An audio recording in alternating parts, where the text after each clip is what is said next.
Colours Marathi वाहिनीवरील रमा राघव या मालिकेच्या 31 जानेवारीच्या भागात पुरोहितांच्या घरी लावण्य आलेली असते। तेवढ्यातच डॉक्टर घरी येतात आणि राघवला विचारतात, तुम्ही इंजेक्शन आणलंय का?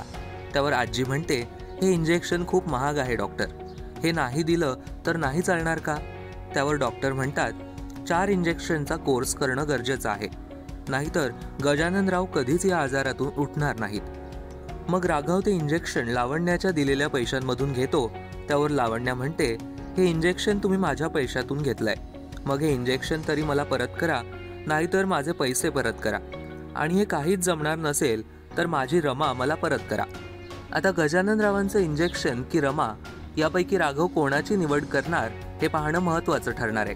पाहायला विसरू नका रमा राघव रात्री 9 वाजता आपल्या कलर्स मराठीवर।